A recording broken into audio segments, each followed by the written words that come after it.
Hey guys, and welcome back at Chala from PS I Love You. Thank you so much for joining us today for our Scrap and Stamp Blog Hop Stencil Us In. I want to start off by saying this is a fantastic group of ladies that I get to work with, and I am so excited to be a part of this team. So let's get started on my take of using stencils. Okay, so I don't think I'm going to show you anything really mind-blowing, but I want to take a look at how you can use one stencil differently in different cards. And I'm starting off with my distressed inks in Cracked Pistachio, Picked Raspberry, and then I have the, the Concord, Dusty Concord, and then I am also using the Broken China. And then I believe I also bring in the Squeezed Lemonade for this.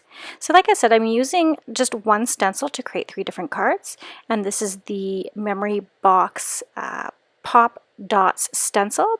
I really like this one, simple shape. I'm going to be using my Picket Fence blending brushes to start off. Also using this Post-it removable label tape to help mask off some of the areas.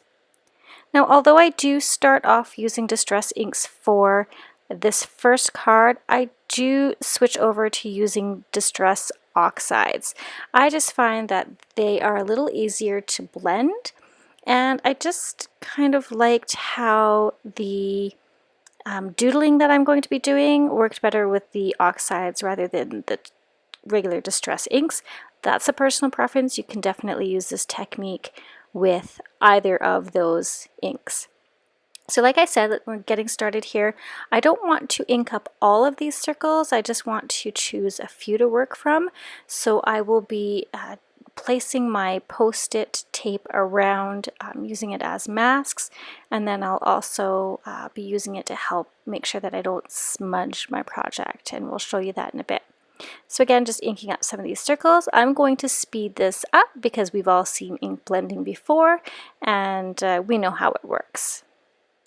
Okay, so I'm jumping ahead here. I now have my circles ink blended. I have my Copic liner in 0.5 that I'll be using to do my doodling with. I like the concept of doodling because I feel like sometimes I get stuck in a stamp rut, and sometimes it's nice to step out and be creative beyond those stamps that we purchase. Don't get me wrong, I love me my stamps, but I just wanted to do a different take with these stencils and creating one-of-a-kind original kind of artwork with these stencils. So I'm just going to be tracing out the shapes of the circle for this first one and literally just doodling anything that comes to mind. Alright, so as we go along here, I did have a little bit of smudging, so I'm using my Mono Sand eraser and this really fancy makeup brush that I got from the dollar store just to remove some of the eraser shavings. This dollar store brush is actually really good. It's a great find and great for your crafting so that you can remove those eraser shavings without actually smudging your work. Now my Copic liner kind of gets dry as we go along here, so you'll have to bear with it. The first image I'm starting out with and letting my mind flow, I end up doing kind of like a spider web theme with it. And then I kind of move on from there. As you can see, I do one that kind of looks like maybe a ball of yarn all turned up or wound up, one that kind of looks like a moon, and just really some squiggles and moving along. So I like how this turned out. It's a kind of an original artwork piece, and for my sentiment, I'm using the Thinking of You from Concord & Knight's Beautiful Branches set. Of course, using that Versaclara Nocturne ink, which is my favorite sentiment ink, and my Stamp Perfect.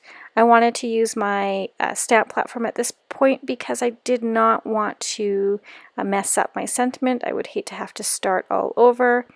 As the doodling, it did take a bit of time for me. I think I was watching a Netflix movie at the time and was just kind of zoning out, chilling out, and letting myself and my mind wander. So it was really fun. So this is the first one of the circle stencil, and I have 2 more that I'll show you at the end that I created with that. But I do want to show you another technique with stencils that I think is really fun. Alright, so I have my Big Shots die cutting machine here, and I have this Cartabella floral 6x6 stencil, and I want to show you how you can actually emboss with it. So each die cutting machine is a little bit different, so you have to figure out what sandwich works well for you. So I have opened up both the 1 and 2 tabs all the way to the bottom, and I have my die cutting plates from my Gemini Junior that I'm actually using. So there's a bit of a thin foam piece, that black piece that you see there, as well I have my cutting plate and my magnetic plate from my Gemini Junior cutting machine. And then I am going to place down my stencil, and then on top of the stencil I will place my cardstock piece. This is a A2 size cardstock piece. And I'll lay that on there. Now, like I said, you'll have to practice with whatever die cutting machine you have. You have to kind of tweak it for you. I also have this other foam piece. I think it is from another Sizzix embossing. Yeah, I think it's from my little Sizzix embossing machine. But I found that this worked well. So I'm going to lay that down on top of the cardstock. And then the next piece is going to be another cutting plate. And then I will just run this through, crank it through my Big Shot, and it should emboss the impression of the stencil onto this piece of cardstock.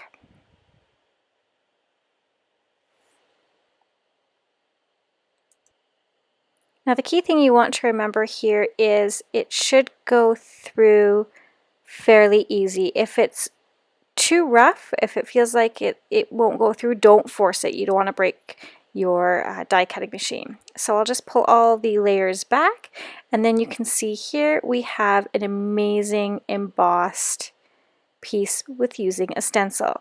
Now I'm not going to create a card with this piece this time. I did run out of crafting time to get one created, but hopefully I will pique your interest on how you can use your stencils a little bit differently.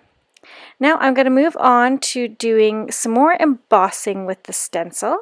This is my sticky note spray. I really like this. It's by 3M, and I like to use it for my stencils to hold them in place. And I'll be using the Versamark watermark ink. And so I'm going to start off. I have my handy scrap and stamp box here that I'm going to be recycling, and what I use when I'm using spray adhesives or if I'm doing some spray glitter. Just a great way to recycle that packaging that you get from scrap and stamp. So I have just a piece of copy paper in the bottom there. I'll lay my stamp down. Sorry, not my stamp, our stencil down, and I've taken this sticky note spray and really give it a good shake. You want to make sure that you're shaking this up really well before you spray it onto your stencil. And also using this in a well-ventilated area is my recommendation for you. So holding it about, I think it is 10 to 12 inches away. Have to read the can to be sure of that, but giving a nice even layer of spray on the back of that stencil. And then what I'll end up doing is I'll turn it over and stick it down onto that piece of copy paper a couple times just to release some of that stick. And then, so yeah, you can see here I'm just kind of taking some of that stick off, and then it's not going to be all goopy. I also want to wipe off the front of the stencil as well, just in case, because when I put down my ink, the Versamark ink on top of there, I don't want any adhesive getting onto my ink pad. So now that I have that, it's ready to stick down nicely onto my piece of cardstock. Alright, we're going to move fairly quickly through this next portion. I am treating my cardstock with my Embossing Buddy bag. We're using that Versamark sticky ink, and we want to make sure that our embossing powder only sticks to where that ink is. Once I have that all treated, I can now go ahead and lay that stencil on top, and because it has that sticky note spray, when I place it down onto my glass surface, it's actually not going to move anywhere, which is really nice. Bring in that ink and laying a good layer of that sticky ink over top, making sure it gets into the stencil. And I can peel that off. It's a perfect amount of stick, that sticky spray. I think I got it at Walmart. Alright, now I'm going to bring in some gold embossing powder. My favorite way to apply embossing powder is having this handy dandy coffee filter. That way I can easily scoop the embossing powder on top of my project, let it fall into the coffee filter, which allows me to easily pour it back into my container to reuse whatever's left over. As I'm laying this embossing powder on top, I have my heat tool heating up on the side. You want to make sure your heat tool is nice and hot before you bring it to your project. This will help minimize any warping that may happen.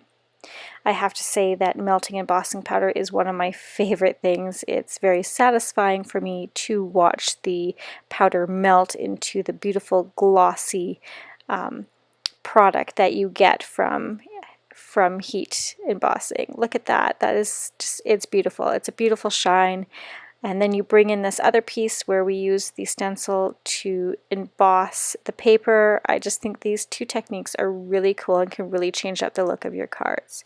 We'll take this a step further using Peacock Feathers Distress Oxide ink and this post-it tape. I promised I'd show you how I use it to minimize smudging in my work. So I have it sticky side up on my fingers as I am doing the ink blending with the Distress Oxide ink. For this portion I am using the blending tool as opposed to the Picket Fence blending brushes. I find that this gives me a little bit better coverage when I'm doing a larger surface like this. And I'm just going ahead and applying a nice thick amount of Distress Oxide on top of the entire project. Again, using that post-it tape on my fingers to make sure I don't leave fingerprint marks on my project. And we'll jump ahead to the end where I have full coverage now on top of all that beautiful gold embossing, and it looks really dull right now, but not to worry. I'm going to bring in my microfiber cloth and I will buff up that gold embossing powder and it will shine beautifully again. I'm going to quickly show you all the cards that I've created with this technique. This is the first card I showed you using the Pop Dots stencil from Memory Box with my doodles. Here's one with the Distress Oxide inks, again just using the circles but now creating balloons with them and with my doodles, adding some white gel pen for accent. This one I thought was really cute, just inking up 3 of the circles and creating little animals out of them. Then we have our embossing powder that we used. I think that one turned out really nicely, beautiful shine, and the Distress Oxide ink. A simple sentiment. And then we have our stencil embossed piece that I can save for another project. I want to thank you so much for joining me today. As always, I will have the materials I use linked over on my blog. Make sure that you head over to Scrap and Stamp to start off with the blog hop and leave comments and for your chance to win a $50 Scrap and Stamp gift certificate. Thanks guys so much and have a wonderful day.